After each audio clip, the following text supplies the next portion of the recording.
Human beings depend on the earth and oceans for their survival and livelihood.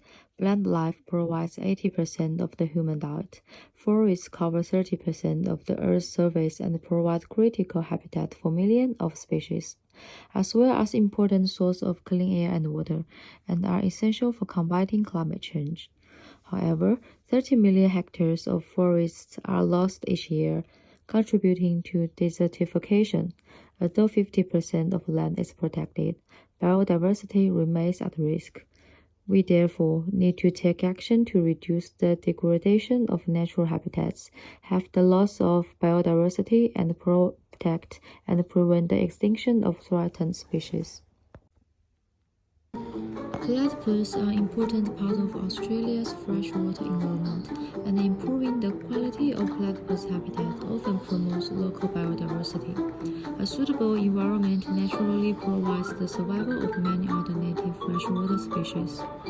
However, dams are one of the most serious threats to platypus conservation, significantly affecting platypus abundance and population size. So I decided an integrated ecosystem in response to SDG 50, Life on Land. The project is located in Talagata and the audience is platypus, local residents and tourists. The project aims to reshape the platypus reserve through adaptive landscaping to increase the platypus population and promote local sustainability. Next, here is the stakeholder and the core users. The core users are platypus, landholders, and visitors. Firstly, the platypus is an endangered animal in Australia, so creating a suitable habitat for them is our priority. In addition, the development of the reserve requires the participation of local people and staff.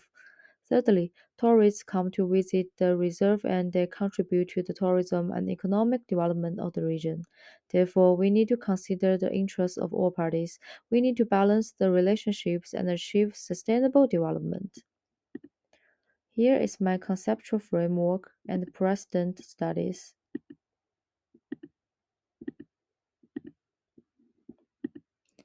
Through my research, I have summarized some river features that are suitable for the platypus to live in, and I have designed them in accordance with the actual situation of the project sites. Here, I propose a layered design approach, dividing three zones: the island zone, the plant zone, and the community activity zone. I connect the zones with a landscaped walkway to form a rich and completely waterfront tour and ecological environment. First, the river was widened to connect the tributaries to the outside ponds, creating a wetland ecosystem and landscape by separating the water surface through prolonged river flow. During the breeding season of the platypus, the site will be controlled and closed to visitors to create a favorable breeding environment for the platypus.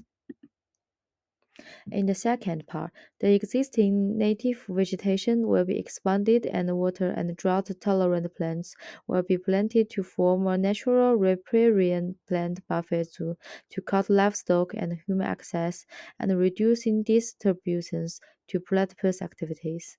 In addition, the river will be deterred inland and form deep water pits, which will be used as reservoirs in the drought season to create a feeding and activity environment for the platypus.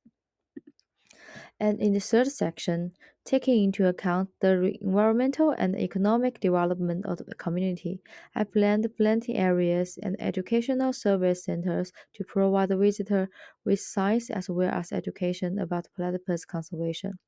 This involves working with the local community as well as providing jobs for local residents. Here is the master plan and perspective and section analysis.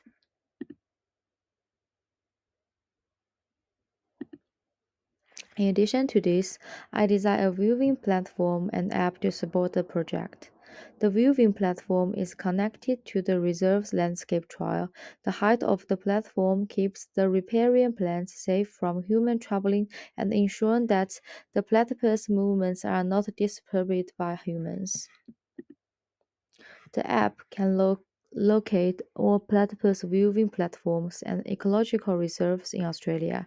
Users can upload the time and the location of platypus sightings to fill the gap in platypus research, help researchers assess the status of the platypus, and promote the implementation of conservation efforts.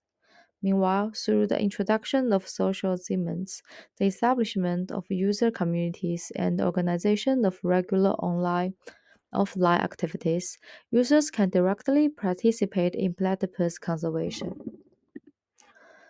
And finally, our ultimate goal is that by ensuring that the platypus ecosystem thrives, we hope to protect the future of many other wildlife species that share their habitat with the platypus.